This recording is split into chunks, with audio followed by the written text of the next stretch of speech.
আঁচনিখন আছিল সৰ্বহাৰাৰ। এতিয়া মধ্যভোগীৰ কবলত। হোটেলে হোটেলে প্ৰধানমন্ত্ৰীৰ উজ্জ্বলা আঁচনিৰ গেছ। ৰাজ্যৰ দৰিদ্ৰ শ্ৰেণীৰ লোকসকলৰ সুবিধাৰ বাবে কেন্দ্ৰীয় চৰকাৰে প্ৰণয়ন কৰিছিল এখন বিশেষ আঁচনি, নাম প্ৰধানমন্ত্ৰীৰ উজ্জ্বলা আঁচনি। পিছে প্ৰধানমন্ত্ৰীয়ে দুখীয়াক উজ্বলাবলৈ প্ৰস্তুত কৰা আঁচনিয়ে এতিয়া উজ্বলাইছে মধ্যভোগীৰ পাকঘৰ। মধ্যভোগী দালালৰ কৃপাত হোটেলে হোটেলে ভৰিছে প্ৰধানমন্ত্ৰীৰ উজ্জ্বলা আঁচনিৰ চিলিণ্ডাৰ। এই দৃশ্য নগাঁৱৰ ঢিঙৰ হোটেলৰ কাৰখানাত উদ্ধাৰ হৈছে হাজাৰ হাজাৰ উজ্জ্বলা আঁচনিৰ চিলিণ্ডাৰ। ঢিঙত প্ৰয়োজনতকৈ অধিক চিলিণ্ডাৰ যোগান ধৰাৰ অভিযোগ। আয়ুষে আমাক এনেকুৱা কৰি যে প্ৰতিখন গাড়ীত 12খন চিলিণ্ডাৰকৈ দিয়ে। এই ঢিঙৰ নিচিনা জেগাত প্ৰায় 100 চিলিণ্ডাৰ মাহত আহে, কিন্তু আমাৰ তাত বিক্ৰী হয় 22টা বা 25টা। প্ৰতি মাহতে 70টা চিলিণ্ডাৰ বেছি হৈ থাকে। বহুত আমি চেষ্টা কৰিলোঁ, ঢিং টাউন কমিটিক আমি জনালোঁ, কেতিয়াবা জুই লাগিলে বিপদ হ'ব, তেওঁলোকে কৰিলে এইটো ৰেফাৰ কৰিলে ছাপ্লাই অফিচত। আমি ছাপ্লাই অফিচতো দৰখাস্ত দিলোঁ যে আপোনালোকে আহি ইনকুৱাৰী কৰক। দিনত প্ৰতিখন দোকানতেই চব কমাৰ্চিয়েল চিলিণ্ডাৰ ব্যৱহাৰ নকৰি 14 কেজি চিলিণ্ডাৰ ব্যৱহাৰ কৰি আছে। আমি কিবা ক'লে আমাক উল্টা খেদি আহে, আমাৰ কি আছে। গতিকে আমি চিলিণ্ডাৰটো তাৰ ঘৰত দি থৈ আহিছোঁ কাষ্টমাৰৰ, আমাৰ ওচৰতে চাইকেল দি লৈ আহি হোটেলত বিক্ৰী কৰি দি আছে।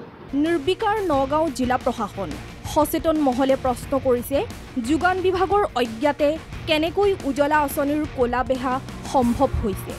যোগান বিভাগক আমি জনাইছোঁ যে আপোনালোকে অলপ ইনকুৱাৰী কৰক। যোৱা বছৰ আহিছিলে, তেওঁলোকে এবাৰ আহিছিলে আগষ্ট মাহত যোৱা বছৰ। তেতিয়া সেইটো মাহত মোৰ বহুত চিলিণ্ডাৰ বিক্ৰী হৈছিলে। তাৰ পিছৰ পৰা যে আকৌ নাইকিয়া হ'ল এতিয়াতো 15টা 16টা চিলিণ্ডাৰ বিক্ৰী হয়।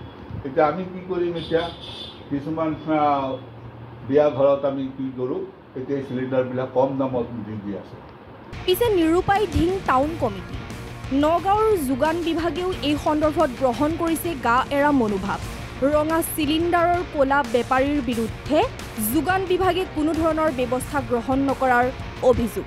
উত্থাপিত অভিযোগ অনুসৰি এই ক'লা বেহাৰ ক্ষেত্ৰত চিলিণ্ডাৰ বিতৰণ কৰা এজেঞ্চিসমূহে মাত মাতিলে প্ৰাণে মৰাৰো ভাবুকি প্ৰদান কৰে একাংশ দালাল চক্ৰই।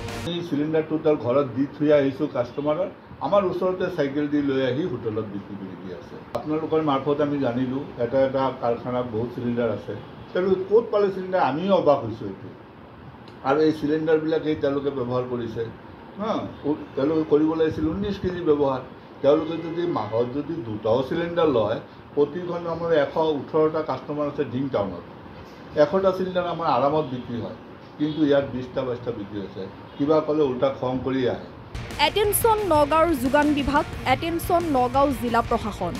দুখীয়া নাগৰিকৰ বাবে অহা উজ্জ্বলা আঁচনিৰ চিলিণ্ডাৰ কেনেকৈ মধ্যভোগী দালালৰ হাতত পৰিল?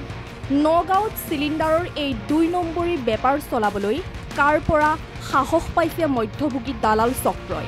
এই সন্দৰ্ভত কিবা ব্যৱস্থা গ্ৰহণ কৰিবলৈ সক্ষম হ'বনে নে চকুমুদা কুলিৰ ভাৱত 2 পইচা কমিছনৰ ধান্দাত কুম্ভকৰ্ণৰ ভাও দি থাকিব নগাঁও জিলা প্ৰশাসন তথা যোগান বিভাগ? Bureau report, the news plus.